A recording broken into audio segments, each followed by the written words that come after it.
And Ladette's back with another yarn. I've been trying to get back on here to do some vlogs. I know I promised you I'll do more videos. I got unlimited yarns, there's so many things to talk about, but it's just hard because, as some of you know, I've got a few businesses running and it just takes up chockers of my time. But I'm just doing a bit of a late night walk, little bit of a workout. I thought I'd get in and just have a quick yarn. This one's going to be a bit unorthodox to what I usually do.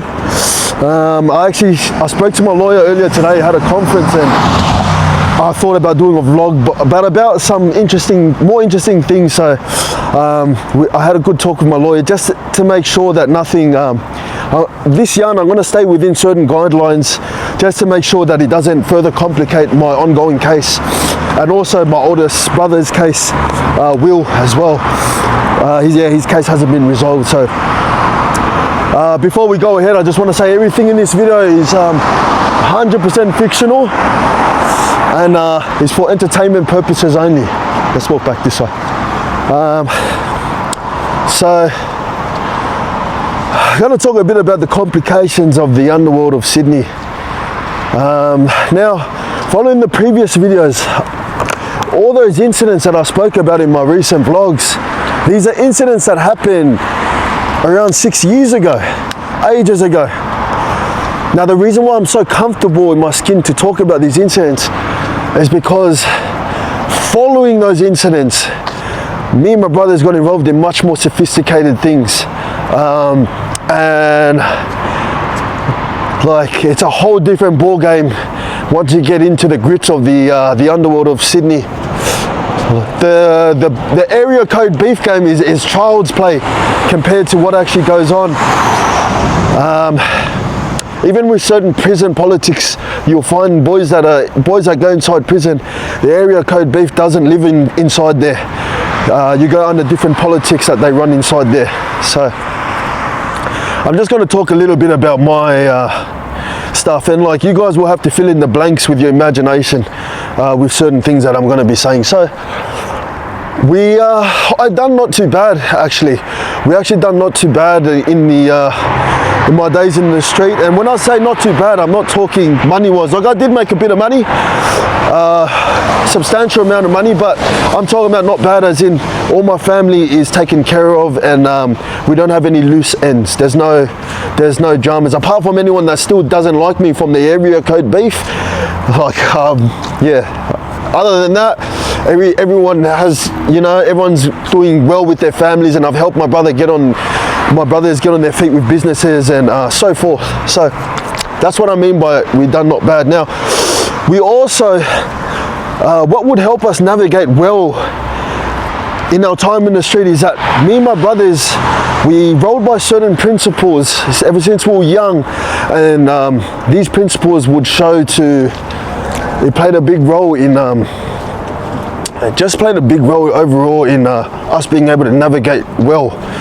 And I'll give you examples. Some of them, I'm not going to tell you all of them, but some of them will be like, ever since me and my brothers were young, we vowed to never patch up to any bikie gang, and we also didn't want anyone involving in our beef. Like, we didn't want to involve anyone in our beefs because we didn't want to get involved in everyone else's beef. So it's a tit for tat, you look after people that look after you. If you get someone to help you, they're going to expect something out of that sooner or later. So you just got to be really careful with how you want to do your stuff, And also, we kept everything in-house. So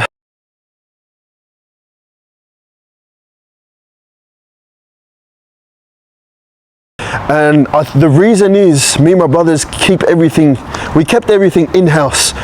So we never had any loose ends. We never barely had anything spill out of our circle because we kept everything in-house. Now, you can use this strategy in the business world, because that's what I've done as well. Certain things that I've learned in my game in the street, not everything was bad. There's certain virtues and lessons that you learn in the street that you can use to your advantage, because people in the business world, they haven't been through the grit, they haven't been through these hard knocks. So there's certain things that you can learn, and it'll actually excel you past people that are not ex-convicts. It just goes into how your perspective and the way you can learn and the way you can filter out things. One thing about me is I've always been a quick learner and I've always been a hard observer. In every step of my life, good things and bad things, I've always been an observer. Because a smart man learns from his lessons, but a wise man learns from other people's lessons. Remember that, lad. Remember that. I'll just tell you guys off the bat now as well that the reason why it's so stupid, the street game here, is because you're trying to live up to the respect and the honor.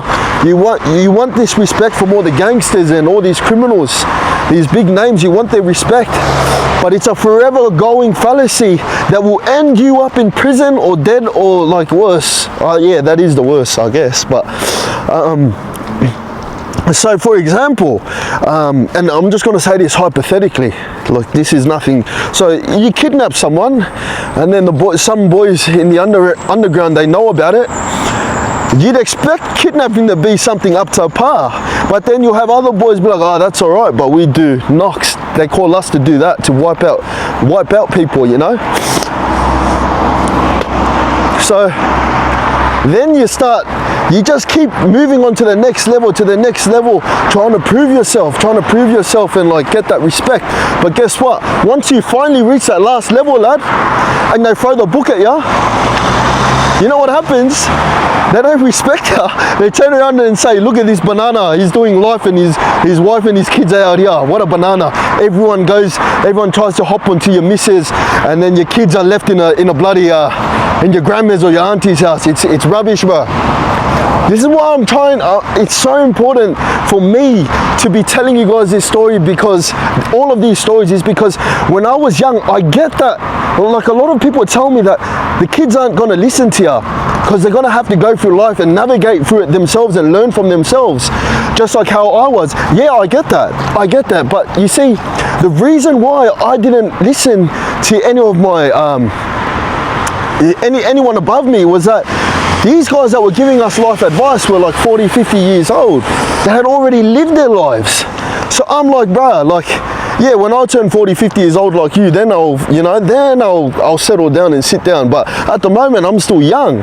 I still got a whole life to live, lad. How can you tell me what to do when you're 40, 50 years old? I'm still young. And I guess that's why it's so important for me to use my platform to share for you guys, because I'm still in my 20s. I'm still in a young age where I can double down if I want to for another decade, for another 10 years, and like, you know, just double down, triple down, and like spend another stretch and then come out and then change my life. But like my brother Joey said, it's so much easier to learn from someone that's next to you rather than someone that's 20, 30 steps ahead. So because I'm still at a young age where my peers are still getting involved in all of this rubbish, it just, you know, my message is, it will hit a bit different. It will be delivered a bit different because I've experienced it and I'm still at a very young age. Now, I want you guys to know that any of you guys that are still in the game, bro, stop trying to live up to the respect of all these other criminals, brother. You will never earn it. You will never get it. And all the way at the end of the road, brother, they're still gonna slander you. So don't live up to that. Don't live up to that. And don't let, you know, if you see someone say, bro, look at this criminal, look at this dumb criminal. Like he gets done for this and then he thinks he's big. Brother, every criminal is dumb. If you're a criminal, you're dumb. Let me just start with that. Every criminal is dumb. You can say a smart criminal doesn't get caught, but a wise criminal is an ex-criminal. Everyone knows that, brother. Don't feed into that rubbish, bro. That's bullshit. And I hate when I see some people say like, bro, look at this guy. Like they make fun of young boys getting in trouble, and they're like, oh, look at this guy. He gets done for this, and he thinks he's big, bro.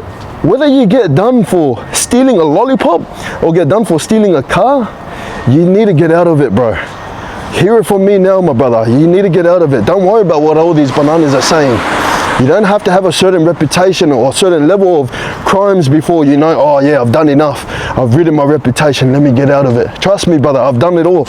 I've been through a lot of shit, and you're never gonna get there, bro. They're gonna laugh at you when you finally reach that level that you're hoping to get to. Now, I don't want this yarn to be too long, lad. I don't want this yarn to be too long. So, I will carry on to say, I was going to say something. Fuck, I just had a brain fart, lad. I can't speak much for, you know, for like Brisbane, Melbourne and all that, because I don't really know how the game is there. But here in Sydney, is an ongoing raging war in Sydney, in the underground.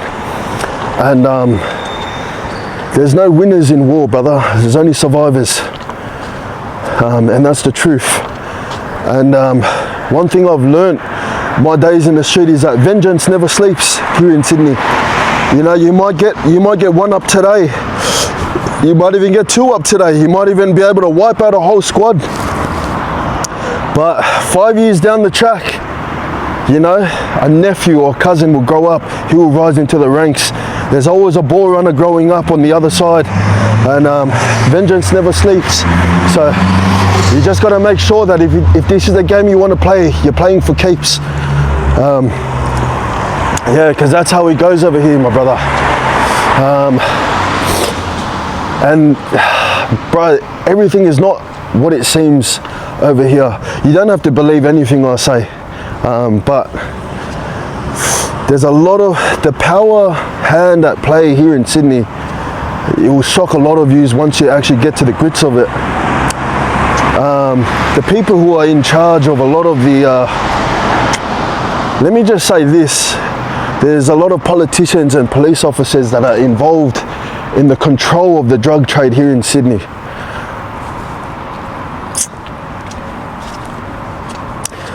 Yeah, see, this is when it starts to get dangerous. Like, I'm not going to brush up too much on that, but yeah. So some of the big crime syndicates that everyone knows about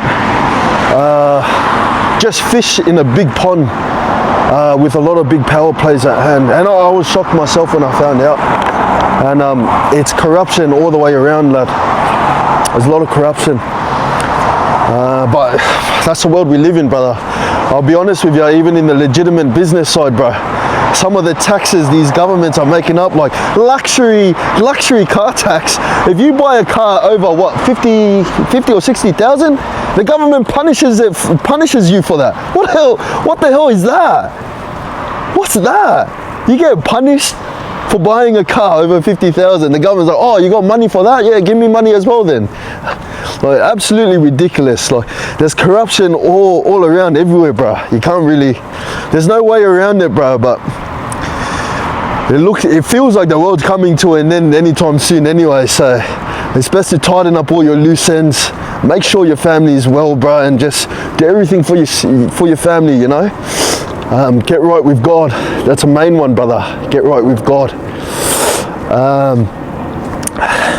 And yeah, I am going to say this, I'm about to say something very controversial as well just before I end this. I was going to talk about my times in juvie and big boys, but yeah, I just want to wrap it up. I don't want to have like long yarns, just nice short quality yarns is probably my favorite. So there's this controversial thing that a lot of the criminals, they would give their word on this, is that a